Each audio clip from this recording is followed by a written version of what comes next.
बिस्मिल्लाहिर्रहमानिर्रहीम अस्सलाम वालेकुम। This is Rabia Rashid and you are watching our lectures.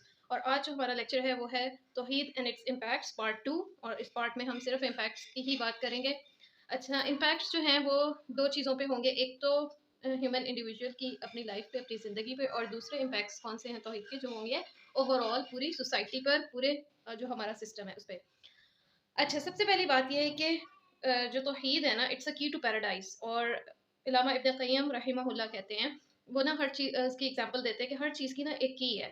जैसे इबादत की तहारत है, और हज की इहराम है, इसी तरह मुख्तलिफ चीज़ों के कीज़ हैं। और फिर वो कहते हैं कि जो जन्नत के दरवाजे की चाबी है ना, वो क्या है? तौहीद है। और कोई मुशरिक जन्नत में नहीं दाखिल हो सकता। और इसमें जो है ना, हमें ये बात हदीस से भी पता चलती है कि जैसे हुफ़ाज़ कराम जो हैं, या मुख्तलिफ़ सुलहा या शुहदा, वो सिफ़ारिश कर सकते हैं अपने रिश्तेदारों की, जानने वालों की, अल्लाह ताला के यहाँ, और गुनहगार लोगों की शफ़ाअत भी मुयस्सर होगी। तो उससे वो जो है जो जहन्नुम में एक दफ़ा जाएँगे, तो भी जो है, जो भी मुसलमान होगा उसको अल्लाह ताला निकाल लेंगे और जन्नत में वो ले जाया जाएगा। और एक-एक करके अल्लाह ताला तमाम मुसलमानों को जहन्नुम से निकाल लेंगे, लेकिन मुशरिक की कोई बख्शिश नहीं है। और अल्लाह ताला खुद भी ये कहते हैं कि अल्लाह ताला जो है ना, वो हर एक का गुनाह माफ़ कर देंगे, सिवाय शिर्क के। शिर्क की कोई माफ़ी नहीं है। अच्छा, फिर है कि it imparts purpose of existence to man. जो आदमी को ना अपनी हकीकत तभी समझ आती है जब वो तौहीद पर कायम हो। देखिए, दुनिया में ना मुख्तलिफ अकीदे हैं। एक दो इस तरह के भी हैं कि इंसान जो है ना, वो ख़त्म होके किसी और चीज़ में ढल जाएगा, वो जानवर भी बन जाएगा, या उसका यानी जो है ना, दूसरा उसकी रीबर्थ होती है। ये सारे कॉन्सेप्ट्स अगर इंसान के पास हो, उसको ये नहीं पता कि मेरी जो है रीबर्थ कैसी होगी, मैं किस तरह के माहौल में और कैसे अब बनूंगा, और कोई उसके पास क्लियर इंस्ट्रक्शंस नहीं है, ये नहीं पता कि किसने बताया ये सारा कुछ करने से मिलेगा, और कोई ट्रस्ट नहीं है बताने वाले के ऊपर। तो वो इंसान ना सारी ज़िंदगी कन्फ्यूजन में रहता है, उसको अपनी हकीकी पर्पस ही नहीं पता चलता कि मैं आया किस लिए हूँ, मेरा मकसद कहाँ, क्या क्या है यहाँ पे। क्या सिर्फ यही है कि बस मैंने खाना पीना है, पढ़ना है, जॉब करनी है, और बच्चे पैदा करने हैं, शादी करनी है, बच्चे पैदा करने हैं, और ये सारा कुछ करके तो उसके बाद ही मेरी डेथ हो जाएगी एक दिन जो है, और उसके बाद कुछ भी नहीं। क्या ये इंसान का पर्पस है ज़मीन पे आने का? और अगर आपको याद हो तो जो बिल्कुल शुरू के लेक्चर में ना, इस्लामिक सिस्टम, बिलीफ और सिस्टम में ये बात थी कि अल्लाह ताला का जो सिस्टम है ना, दीन इस्लाम का, इस्लामिक बिलीफ हमें ये बताता है कि एक ज़ात है जिससे पहले कुछ नहीं था, और जिसने सारी दुनिया को एक इम्तिहान के तौर पे बनाया, और उसने जो है कायनात का इंतज़ाम और वो सारा कुछ करने के लिए फ़रिश्ते बनाए। दूसरी तरफ उसने दो ऐसी मखलूक बनाई जो अपनी विल पावर रखती है, अपनी मर्ज़ी से डिसीजन कर सकती है, और वो थे जिन और इंसान। और फिर जो है इंसान जो है, उनमें अल्लाह ताला ने पैगंबर भेजे बारी बारी मुख्तलिफ कौमों में, जिन्होंने पर्पस ऑफ लाइफ बताया इंसानों को कि हमने इस एक अल्लाह की इबादत करनी है, और ये पूरी जो दुनिया है, ये एक्चुअली एक क्वेश्चन पेपर की तरह है, और अगर हम अल्लाह की मर्जी के मुताबिक सॉल्व करेंगे तो हम जो है वो कामयाब होंगे, और आखिरत में जो बेइंतहा नेमतें, और अल्लाह की एक बहुत वसी, एक बड़ी प्यारी यूनिवर्स है जिसको किसी आंख ने देखा नहीं है, और वो सारी चीज़ें, वो सारी नेमतें, वो हमारी हमेशा के लिए हो जाएंगी। अच्छा, ये पर्पस ऑफ एग्जिस्टेंस आपको तौहीद के अलावा कहीं नहीं मिल सकता, क्योंकि अगर तौहीद को आप ना माने, आप शिर्क की तरफ जाएँ, आप एक या दो या मुख्तलिफ खुदाओं की बात करें, तो आप फिर किसकी बात मानेंगे, और किसकी बात आपको समझ आएगी कि आप कहेंगे मेरे वाला खुदा सही है या फलां वाला खुदा सही है, अगर आपके ज़हन में ये चीज़ है कि एक के अलावा भी कोई खुदा हो सकते हैं। तो ये ना आपके रीज़न को अपील ही नहीं करता, ये आइडिया कि एक के अलावा भी कोई खुदा हो सकते हैं, और मुख्तलिफ खुदाओं के मुख्तलिफ पर्पस होंगे। ठीक है, एक खुदा ने एक ही पर्पस दिया, लेकिन जो कोई अपोजिंग खुदाज हैं, तो वो अपने अपने पर्पस देंगे। तो इससे क्या होगा कि अनार्की और क्योस जो है ना, इंसान की मेंटल लाइफ में आ जाएगा। अच्छा, फिर है तौहीद इन्फ्यूजेस सेल्फ रिस्पेक्ट। सेल्फ रिस्पेक्ट कैसे? ये सबसे मज़े का मुझे जो है ना पॉइंट लगता है, और मैं यहाँ पे लिख भी देती हूँ उर्दू में, जो है ना, आप इसकी करेंगे करामत बनी आदम। वो ये कि उसको किसी दूसरे तीसरे इंसान की, या किसी अपने बॉस की, या किसी भी हस्ती को उसने नहीं मांगना, उसने डायरेक्ट डायरेक्ट अपने क्रिएटर से मांगना है। और यही चीज़ इंसान में सेल्फ रिस्पेक्ट लेके आती है कि उसको किसी से उम्मीद ही नहीं होती। वो सबसे पहले, और ये नबी सल्लल्लाहु अलैहि वसल्लम की एक हदीस भी है कि अगर तुम्हें जूते का तस्मा भी चाहिए ना, इतनी हकीर सी चीज़ भी चाहिए, वो भी तुम अपने रब से दुआ करके मांगो। और ये चीज़ जो है ना, आपके अंदर एक इस तरह का जो है ना एटीट्यूड एक लेके आती है कि आपको जो है ना, लोगों के जो कहते हैं ना कि पैरों में गिरने की ज़रूरत नहीं पड़ती। आप हर किसी के पास जा के अपनी जो है ना, वो ज़रूरियात नहीं रख देते कि ये जी प्लीज़ ये हल करवा दें। जो शख्स तौहीद पे यकीन रखता है, उसे यकीन है कि अल्लाह ताला मेरा सारा कुछ है, और अल्लाह ताला ही करेंगे। पिछले लेक्चर में कुन फयकून वाली बात की थी ना, कि तौहीद का एक एस्पेक्ट ये भी है कि अल्लाह ताला पूरी कायनात जो है ना, अल्लाह ताला के पास है। ठीक है, अल्लाह ताला जिस चीज़ का दिल करते हैं, जिस चीज़ को अल्लाह ताला डिसाइड करते हैं ना, वो काम हो जाता है। तो अगर ये बिलीफ है एक इंसान में, तो वो कैसे अपनी सेल्फ रिस्पेक्ट जो है वो दूसरों के कदमों में रख सकता है। अच्छा, फिर है creates a sense of accountability और सिंसेरिटी। अब ये है कि अगर आपको यकीन है कि ये एक खुदा है और उसी ने सारा निज़ाम बनाया और उसी ने फिर इन पे हिसाब किताब मुहासबा करना है, अकाउंटेबिलिटी के उर्दू में मुहासबा। तो जब वो मुहासबा करेगा तो आपके अंदर खुद ब खुद एक रिस्पॉन्सिबिलिटी, एक सेंस ऑफ रिस्पॉन्सिबिलिटी पैदा हो जाती है और आप जो है ना उस एक ज़ात को जवाब दे, अपने आप को समझते हैं कि मैंने उसको जवाब देना है। और इस वजह से कोई इंसान, कोई कैमरा, कोई चीज़ आपको नहीं भी देख रही, फिर भी आप राइट ट्रैक पे रहते हैं। फिर है induces sense of modesty and humility. अब इसको आप तर्जुमा कर लें कि आजिज़ी और इंकिसारी या इज्ज़ की फीलिंग, कि आप जो है ना वो अकड़ नहीं जाते। अगर किसी शख्स तौहीद पे कायम है और उसके दिल में अल्लाह ताला बसते हैं ना, तो वो चाहे किसी भी ओहदे पे पहुँच जाए, उसके अंदर हमेशा एक आजिज़ी रहेगी। क्यों? इसलिए कि वो ये समझेगा कि मैं जो भी हूँ, आपने ये वर्ड सुना, बहुत सारे लोग कहते हैं मैं सेल्फ मेड हूँ, और ये बड़ा फ़नी सा एक जुमला लगता है कि सेल्फ मेड आप कैसे हैं? कि आप खुद ब खुद बन गए?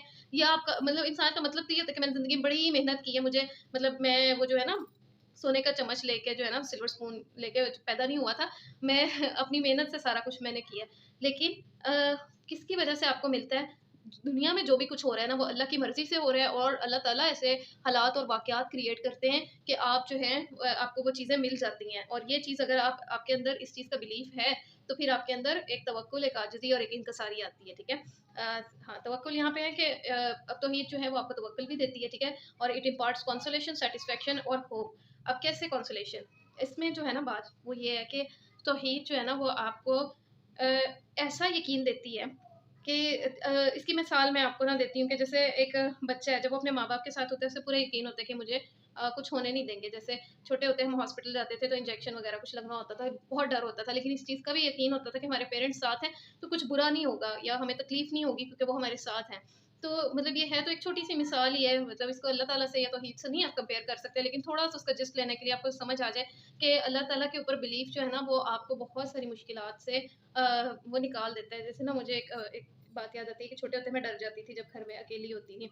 तो कभी-कभी इस तरह होता था कि घर वाले अकेला छोड़ के चले जाते थे, तो मेरी सिस्टर ने एक दफ़ा मुझे कहा कि तुम आयतुल कुर्सी क्यों नहीं याद कर लेती? तुम्हें पता है आयतुल कुर्सी पढ़ के अगर जो आप फूँक लो ना, तो कोई चीज़ नहीं आपको नुकसान पहुँचा सकती और आप अल्लाह की हिफ़ाज़त में आ जाते हो। और वो बात ना मुझे इतना उस बात पे यकीन हो गया कि आज भी ना अक्सर मुझे ऐसा होता है कि मुझे कभी इस तरह के ना डरावने से कोई ख्वाब आए और मैं ख्वाब में ही ना मुझे यानी इतना यकीन था कि ठीक है ऐसा कुछ हो रहा है, कुछ हॉरर सीन आ रहा है, तो मैंने ना आयतुल कुर्सी या मैं अल्लाह का कलाम पढ़ने लग गई हूँ और वो बला या वो चीज़ मेरे से हट गई है।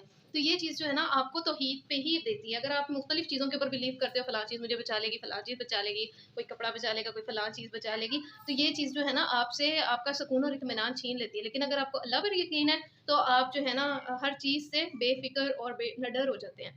अच्छा, फिर है कि सैटिस्फैक्शन आपको लाइफ में सेटिस्फेक्शन तो ही देती है। कैसे देती है? कुछ लोगों को पैसा सेटिस्फेक्शन देता है, कुछ लोगों को ब्यूटी सेटिस्फेक्शन देती है, बहुत सारी चीज़ें हैं। लेकिन इन द एंड क्या होता है कि ये चीज़ें परमानेंट नहीं है, जबकि तौहीद जो है ना वो परमानेंटली वो आपको सेटिस्फेक्शन देती है। क्यों? क्योंकि ये आपके सारे बिलीफ सिस्टम से जुड़ी हुई है और आपको अगर दुनिया में आप कुछ अचीव नहीं भी कर पाते ना, तो वो आपको एक रिग्रेट के स्टेट में जाने नहीं देती, एक डिप्रेशन, एंग्जायटी के स्टेट में नहीं जाने देती, वो आपको अल्लाह ताला के ऊपर होप और यकीन देती है।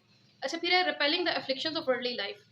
अब ये बहुत इंपॉर्टेंट चीज़ है और ये जो है ना मैं आपको नीचे आर्टिकल भी शेयर कर देती हूँ जो मैं देख रही थी, इब्न तैमिया के हवाले से था। इब्न तैमिया और इब्न क़य्यिम जो है ना, तो उनकी बहुत मज़े का एक आर्टिकल है, बहुत अच्छा है, ईमान बढ़ाने वाला है। नीचे मैं डिस्क्रिप्शन में इसका लिंक दे देती हूँ।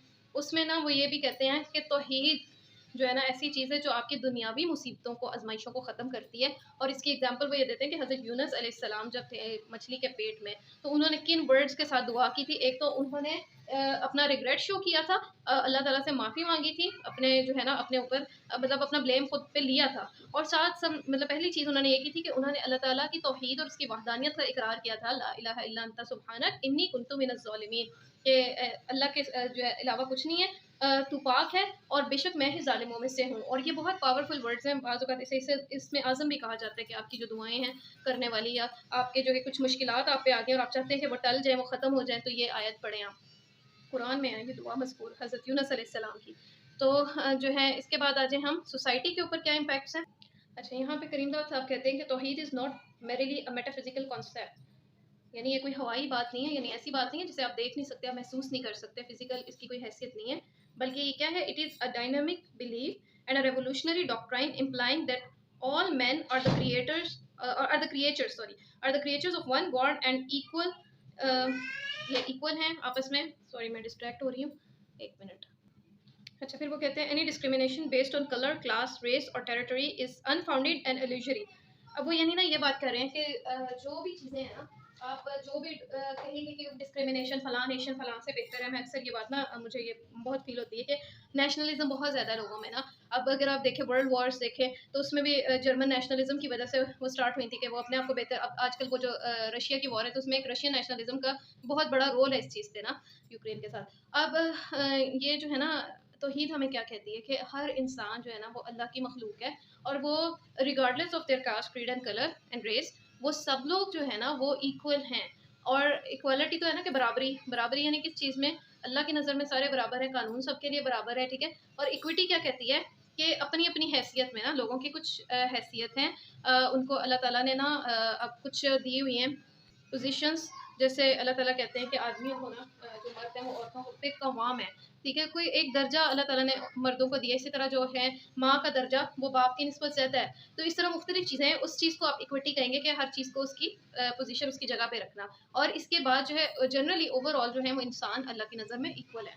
अब इस्लामिक ब्रदरहुड जो है दूसरा पॉइंट वो ये है कि यूनिटी कैसे आएगी माशरे में। अगर आप ये बाकी सारी चीज़ें देख लें कि कभी नेशनलिज्म की वजह से यूनिटी नहीं आती, ठीक है, कभी रेस की वजह से यूनिटी नहीं आती, कभी कलर की वजह से यूनिटी दुनिया में नहीं आती। यूनिटी आएगी तो अगर तौहीद के ऊपर तकवा है लोगों का, अल्लाह के ऊपर ईमान है ना, और अल्लाह ताला के जो है बिलीफ इनका बड़ा स्ट्रॉन्ग है कि एक क्रिएटर है और उसने पूरी दुनिया को तख्लीक किया है, उसका कोई फेवरेट नहीं है, फेवरेट सिर्फ वो है जो तकवा पे है। तो इससे क्या होगा कि पूरे सोसाइटी में यूनिटी भी होगी, और इससे क्या होगा कि म्यूचुअल कोऑपरेशन भी बढ़ेगा, क्योंकि बिलाखिर वही बात के तमाम मखलूक जो है वो कुंबा खुदा है, और नेकी ये है कि आप उन लोगों की मदद करें, हेल्प करें उनको।